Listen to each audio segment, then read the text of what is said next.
નમસ્કાર, આપ જોઈ રહ્યા છો સ્પાર્ક ટુડે ન્યૂઝ। મહારાષ્ટ્ર વિધાનસભા ચૂંટણીમાં ભારતીય જનતા પાર્ટીનો જ્વલંત વિજય થયો છે, ત્યારે વડોદરાના લોકપ્રિય સાંસદ ડોક્ટર હેમાંગ જોશીને મહારાષ્ટ્રના મુખ્યમંત્રી એકનાથ શિંદેની વિધાનસભા સીટ કોપરી 5 પાગાડીના પ્રભારી તરીકે રાષ્ટ્રીય નેતૃત્વની જવાબદારી સોંપવામાં આવી હતી, જેમાં એકનાથ શિંદેજી 1,20,000 કરતાં વધારે મતોથી જીત્યા છે। પ્રચારના આયોજન દરમિયાન હરિયાણાના મુખ્યમંત્રી નાયબ સૈની, ગોવાના પ્રદેશ અધ્યક્ષ સદાનંદ તાનાવડે તથા બીજા સિનિયર કાર્યકર્તાઓનું પણ એમને માર્ગદર્શન મળ્યું છે।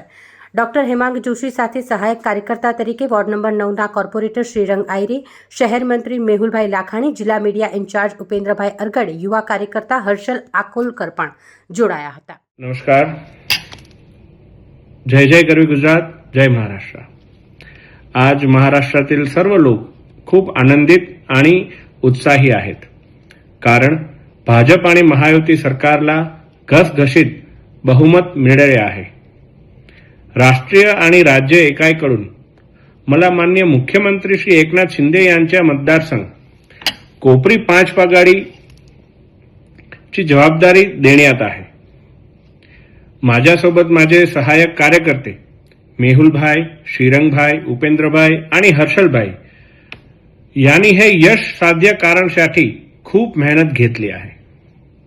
ठाणे भाजप आणि महाराष्ट्र भाजप या सर्व कार्यकर्त्याचे मनपूर्वक हार्दिक अभिनंदन पाठवतो।